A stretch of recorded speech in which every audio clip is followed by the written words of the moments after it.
மக்களை எப்படி வேணாலும் சுரண்டலான்னு முடிவு பண்ணிட்டாங்க. அதுதான் நடந்துட்டுருக்கு. பத்திரமா இருந்துக்கோங்க. எவ்வளவு கேவலமாக மனுஷங்களை நினச்சாங்கன்னா, ஒரு தற்குறிக, அத்தனை பேருமே முட்டாள்க.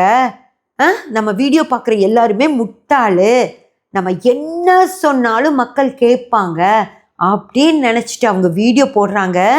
அதில் ஒரு தற்குறி, மக்கா தற்குறி என்னன்னு சொல்லியிருக்கு, அக்கா நீங்கள் போடுற தீபங்களெல்லாம் அமேசிங்காக இருக்குன்னு சொல்லியிருக்கு. சரிங்களா? இந்த மாதிரி தற்குறிகளுக்காக இவங்க போடுறாங்க. சரியா? உங்களுக்கு புத்திசாலித்தனம் இருக்குது, அதை வச்சுட்டு நீங்கள் தயவு செஞ்சு நீங்களே சுயமாக யோசிங்க.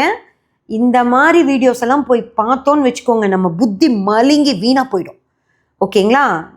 நம்மக்கிட்ட கொஞ்சம் அறிவு நம்ம படித்து வச்சுருக்கோம்ல, அது எல்லாமே கூட இந்த மாதிரி ஆட்கள் அதை உறிஞ்சி எடுத்துருவாங்க. அதனால் தயவு செஞ்சு இந்த மாதிரி சேனல்ஸ்ல எல்லாம் போய் இதெல்லாம் பார்க்காதீங்க.